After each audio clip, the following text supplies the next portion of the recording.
trying to stay calm, sir, but I am so upset because I have never went without. Before we even get into the numbers, you can feel the tension in this courtroom.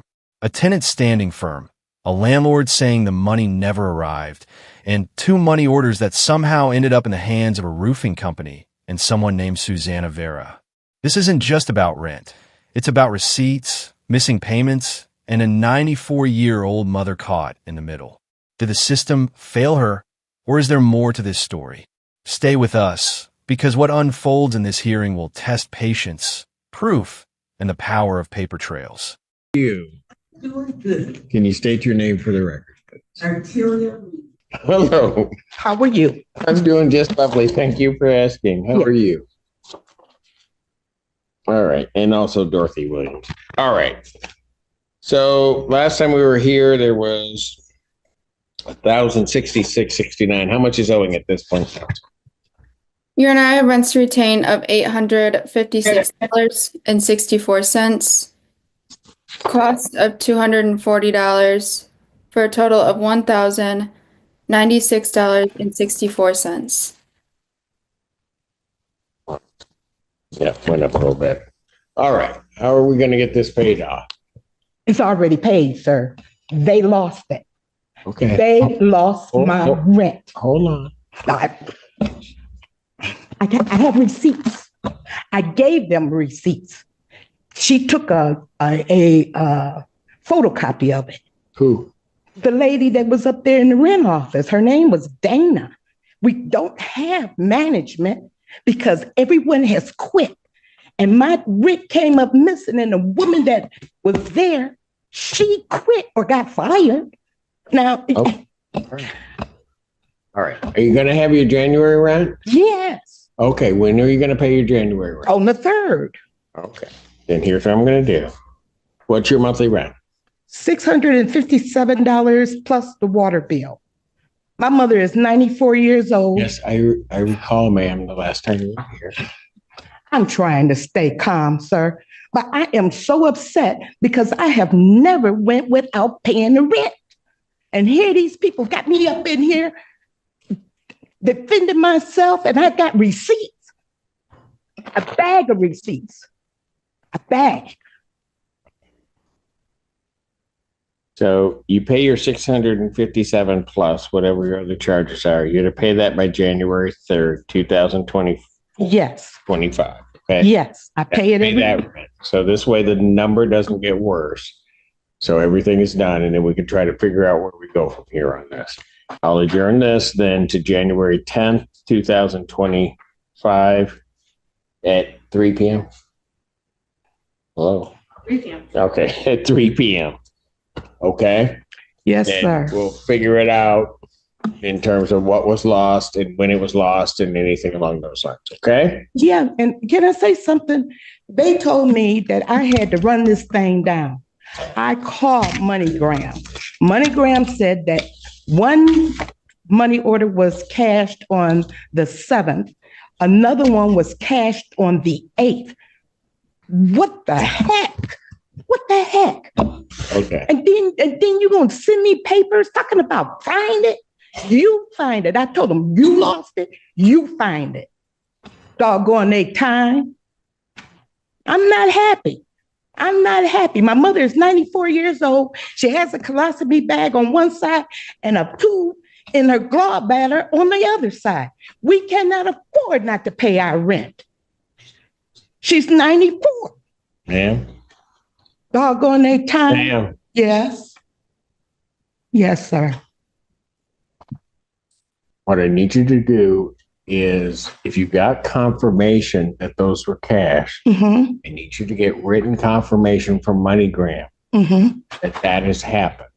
Bring that to the next hearing. Okay. Because that's going to be important for us trying to figure out what happened. Okay. Okay? Okay, sir. All right. Happy New Year, Judge Simpson. Yes, ma'am. Thank you.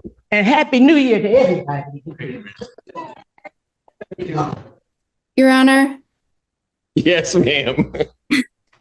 is that amount to be paid for both this matter and the past matter to my client, or are we putting that in escrow with the court?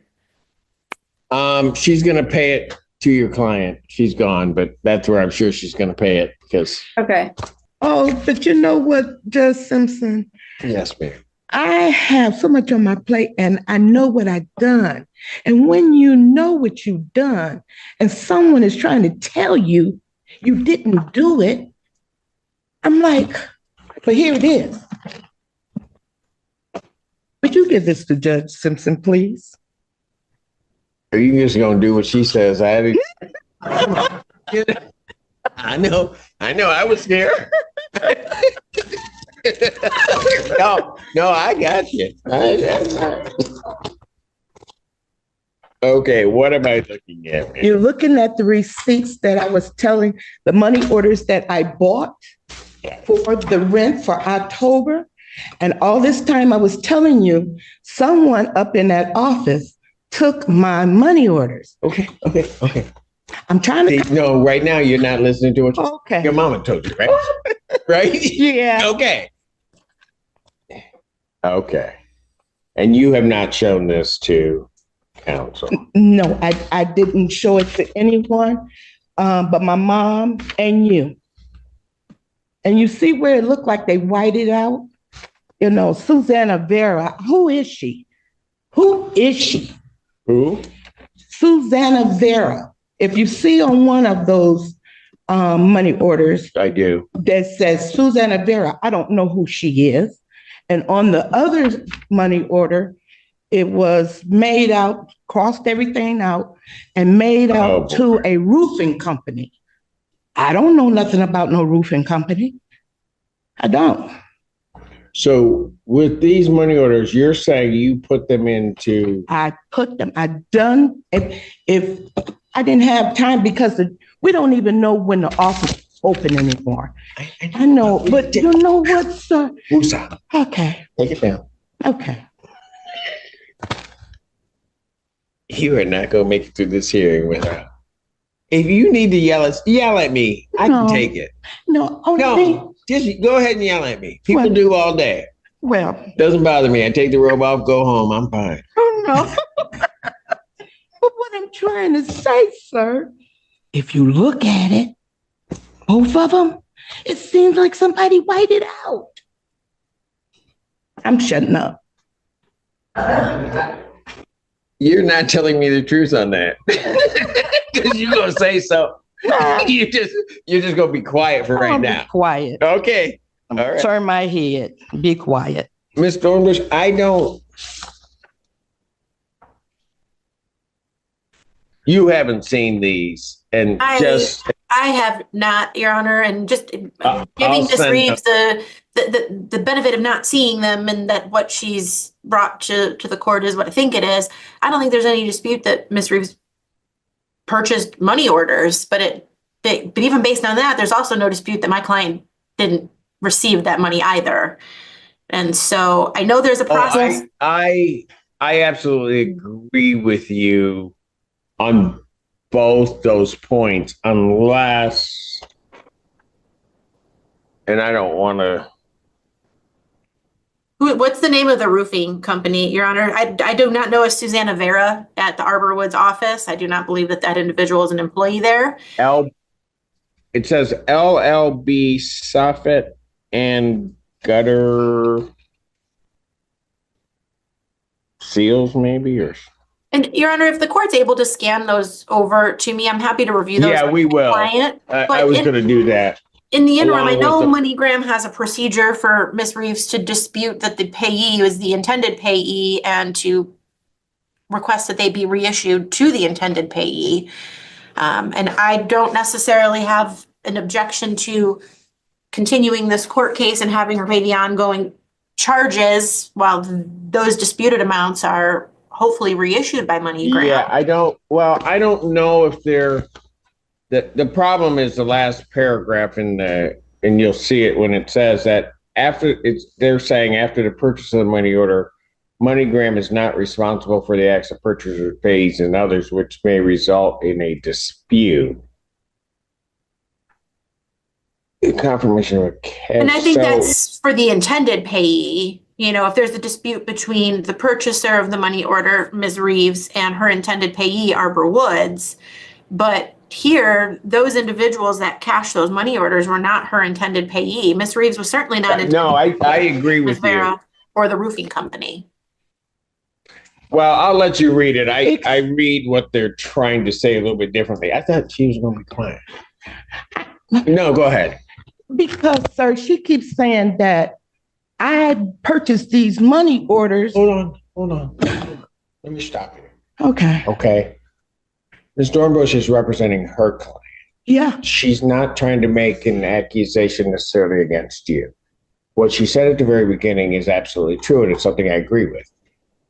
I believe that both things can be true here. I think you dropped these off. Somebody got them, right? So what you tried to do didn't happen. What the landlord wants is everything paid. That didn't happen. That's really all she's saying. They didn't get the money and it didn't go to your account. Okay? All right. Did that calm you down at all? No. Okay. That's all I got. Can we scan those? Because Yes, ma'am. if you look at it, it looked like someone whited out. No, I see what I see what you're saying. The problem is, I don't know. You may be saying that it may be somebody that's affiliated with the landlord. It is. Who? I can't say her name because she was the only one working up in the office. Here I am. Okay. I've been putting Hold on. I wonder if Miss Reeves has a belief on who it is. I would request that she provide me that information so I can discuss it with my client. But as of now, I have no reason to believe that an Arbor Woods employee took her money. She doesn't even work there no more. Her name is Zoe. Okay, hold on. Just here's what I want you to do. What? Okay. First thing I want you to do is you got to take your mother's advice. You need to calm down. Seriously. I'm about to have a heart attack. Yeah, I know. But that's my nothing God. you're doing because you need to calm down. There's not much that can be resolved. I'm going to put this over a week. What I want you to do so that somebody's name isn't up there, I want you to call Miss Dornbush's office. Call whose office? The This attorney's lady's office? Yes. I don't have her number. Okay, it's on your paperwork. We'll get you a number. Thank you. Call her. Yeah. And ma'am, I'm just gonna say this.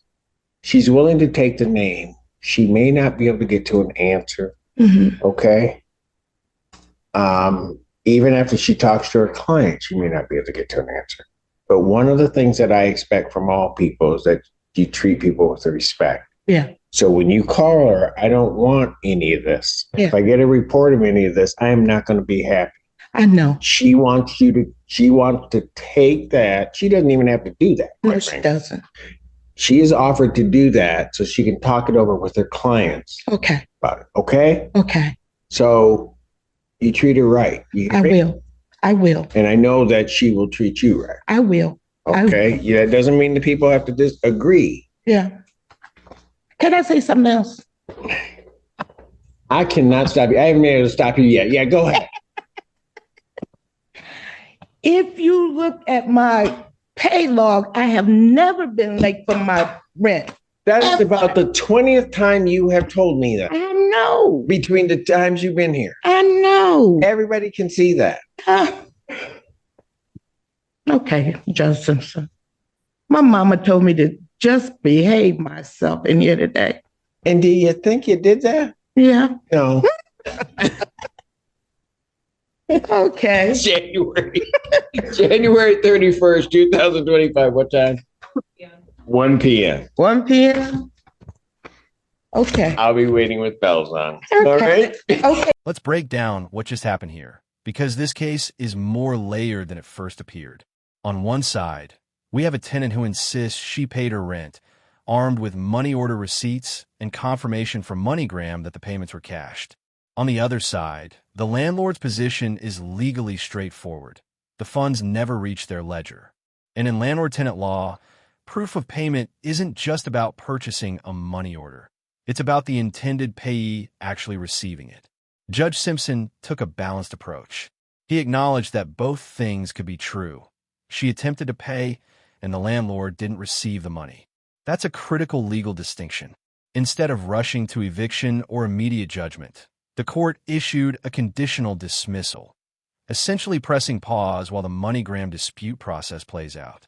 If the money orders are reissued, she pays within 5 days. If not, the credit stands and the case is resolved. This is a textbook example of procedural fairness. The judge enforced accountability, demanded documentation, and kept emotions from overriding the legal process.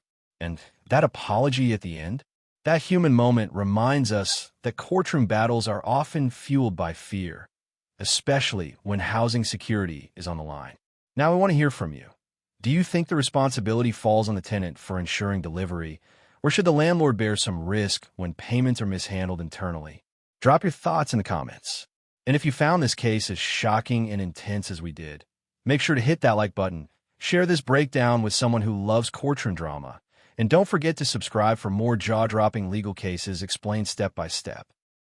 Do you have any questions regarding this conditional order dismissal?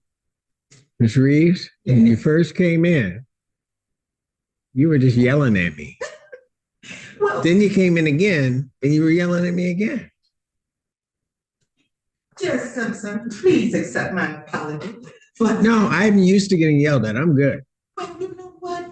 When you know you're right, Oh, you just don't. here she goes. I see. I should have just said, I should have just stopped. All right. And did you explain to her rights under? All right. All of that's correct too? Yes, sir. All right. And the last thing, Your Honor, is that second defendant, Ms. Williams, isn't present here today. We would just ask the supplier to follow. Okay, by default. Can I That's say right. something? Just Have I been able to stop you? I started to wrap her up real good this morning, put her in a wheelchair and roll her on up there. No, you weren't going to do that.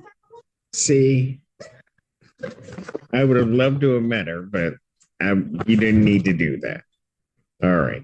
I'm going to mark this case conditionally dismissed. Thornbush, good to see you. They're trying to convert this to a Zoom hearing. I thought we were going to resolve it. We convened, forgot yesterday night. So Got it.